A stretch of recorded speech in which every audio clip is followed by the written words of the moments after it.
can't ask our supporters to volunteer their time and donate their resources if we don't have a clear path to victory. Accordingly, I am today suspending my campaign. Well, you guys, there you have it. Ron DeSantis has officially dropped out of the 2024 presidential primary race, leaving us with the final two contenders, Donald Trump and Nikki Haley. This took me by surprise. I'm sure it surprised all of you guys. I thought for sure DeSantis would at least try his luck in South Carolina. He headed right there after the Iowa caucuses, after he said Iowa had punched his ticket out of Iowa. He was in this race to stay and all this other stuff. But I guess he just decided that there was no hope and there was no path in any other state other than Iowa, where he put all of his time and money, and he got blown out bad, and he almost came in third. So I guess he saw the writing on the wall. He dropped out. He, of course, endorsed Trump because he wants a political future within the Republican primary. And with all of that, I can definitively say, you guys, that there is no path for anyone other than Donald Trump to win the nomination at this point in time. So we're going to go over the map here, and we're going to go over the next 3 states and the Virgin Islands, and I'm going to tell you guys where I think they stand as of now and give you guys my predictions for Tuesday.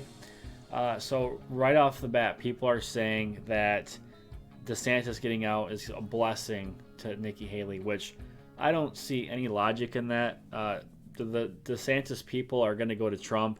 Not all of them, of course, but I would say more of them are going to go to Trump than Haley. And if we look, CNN's got a new article out that Trump has a double-digit lead over Haley now in what used to be her strongest state.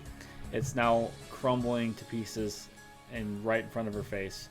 And if we look at the RCP average, for a while, Haley had been closing the gap in New Hampshire. And to be fair, she is still rising in the polls, but so is Trump. At one point, she was rising and he was declining. Now, they're both on the rise, and Trump's at 52%. And let's keep in mind, guys, Trump won Iowa by 51 points. And you remember how everyone went nuts saying it was over, this was the biggest victory ever, it was a landslide. If he wins New Hampshire by more than he won Iowa, that's it. Nikki Haley's done. She's going to come out on stage right then and there and say, I'm done. This is it. I can't. There's no path at that point. And so the last couple polls have been pretty consistent. Ever since Iowa, Trump has been in the 50s. I can't remember a poll after the Iowa caucus showing Trump below 50. He's been straddling around like 50 exactly, 52, 55 in some polls. And DeSantis was consistently at 6, except for this last poll, which I guess had him at 10%, which would have been just enough to qualify for delegates. So he wasn't even making like an impact in New Hampshire. And Nikki Haley seems to just straddle in the mid to high 30s. I haven't seen one poll that had her in the 40s. So, I mean, if we just go based off of the RCP average, it was only off by 1 point last week. So even if it is off again by 1 point, Trump still finishes with 51 percentage points. So this thing's pretty much over. And then we look in South Carolina, it's the same story. Nikki Haley's own home state, DeSantis, his 11%, I predict at least half will go to Trump, if not more.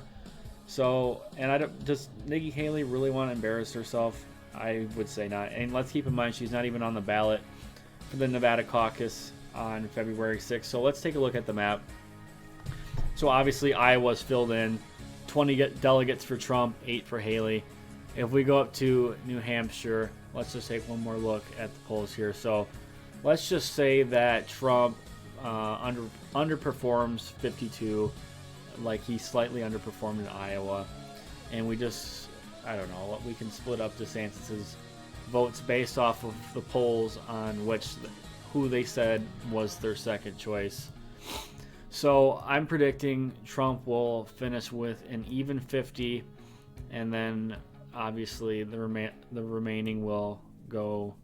Well, actually, no, that wouldn't make any sense because it wouldn't be 50-50.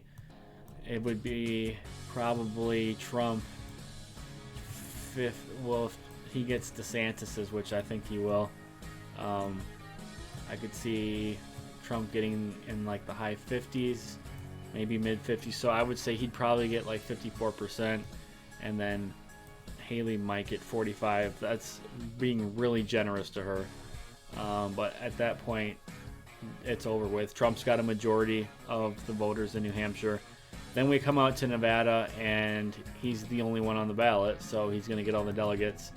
The Virgin Islands, their caucus, it's looking like it's going to go for him. It's been very favorable to him in the past.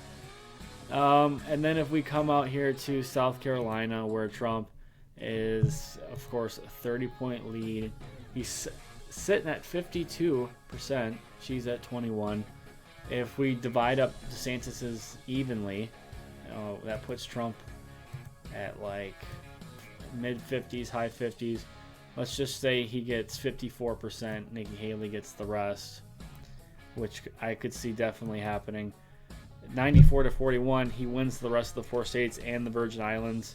So, you guys, this primary is over. This is it. Donald Trump's going to be the nominee, and there's really not much else to say about it. I mean, I'll be covering the election on Tuesday if you guys want to come and watch our live coverage. Let me know down in the comments below what you guys think of this prediction, and thank you guys for watching. I'll see you guys all later.